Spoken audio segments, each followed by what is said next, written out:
মাধব! যাই বাবু। কি হয়েছে কর্তা, কি হয়েছে? চোর! চোর ঢুকেছিল। দেখ তো, দেখ তো মাধব কি নিয়ে পালালো। চোর? দাঁড়ান কর্তা, দাঁড়ান, আলোটা জ্বালাই আগে। কি সর্বনেশে কাণ্ড বলুন তো। আগে দেখ মাধব কি নিয়ে পালালো চোরটা। দাঁড়ান দাঁড়ান, দেখছি। আরে কর্তা, আপনার ড্রয়ারটা খোলা। সর্বনাশ! নিশ্চয়ই আলমারির চাবিটা নিয়েছে মনে হয়। তাড়াতাড়ি দেখ রে মাধব। না না কর্তা, আলমারির চাবিটা তো ঠিকই আছে। মনে হয় নিতে পারেনি, তার আগেই পালিয়েছে। ও, কি কাণ্ড দেখ! জল জ্যান্ত মানুষ শুয়ে আছে, তার মধ্যেই চুরি করতে আসছে। বলহারি সাহস বটে। আপনি একবার দিদিভাইকে ডাকুন এখানে। আপনার বয়স হয়েছে, শরীরটাও ভালো যাচ্ছে না।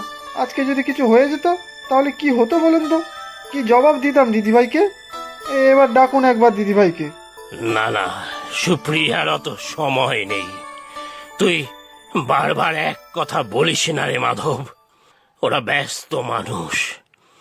আজ রাতে আর চোর আসবে না। তুই যা, শুয়ে পড়।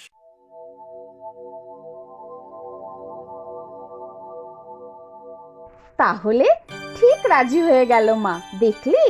বলেছিলাম না, তুই গেলে মা আলাদাই একটা ভরসা পায়। জায়গাটা কি সুন্দর না রে রায়া? হ্যাঁ রে, না এলে সত্যিই খুব মিস করতাম। এরপর কলেজে ক্লাস শুরু হলে ঘুরতে যাওয়ার সময়ই পাবো না। তোর দাদুর বাড়ি আর কত দূরে রে? এই তো চলে এসেছি প্রায়, বেশিক্ষণ লাগবে না।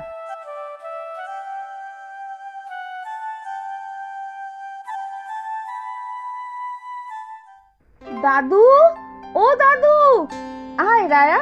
কত বড় বাড়ি রে তোর দাদুর! পুরোনো দিনের বাড়ি দেখতে খুব ভালো লাগে, বেশ ইন্টারেস্টিং।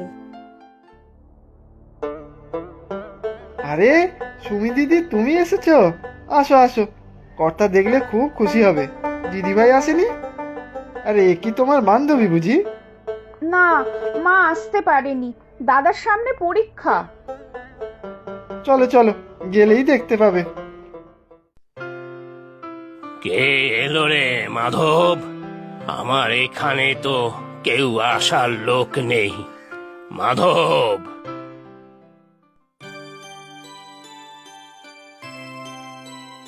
দেখুন কর্তা, কে এসেছে।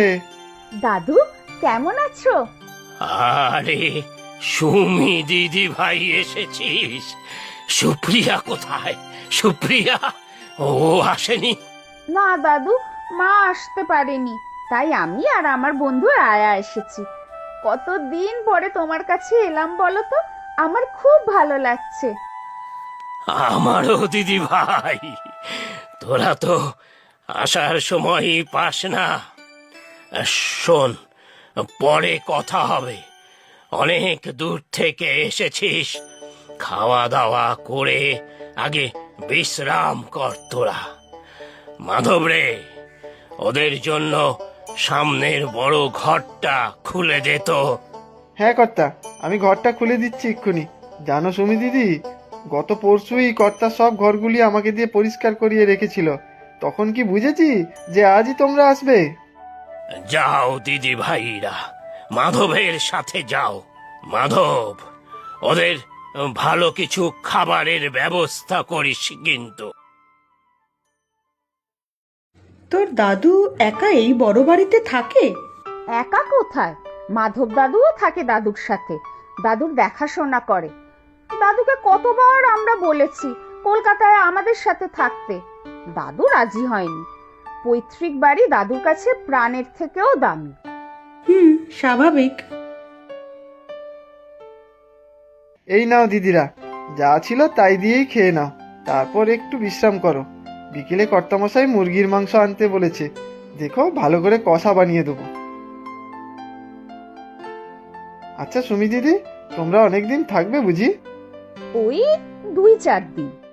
কেন, কোনো অসুবিধা হবে? না না, অসুবিধা হতে যাবে কেন? তোমরা খেয়ে নাও, আমি পরে থালা নিয়ে যাব। তোর মাধব দাদু কেমন বলতো? বেশ ফিসি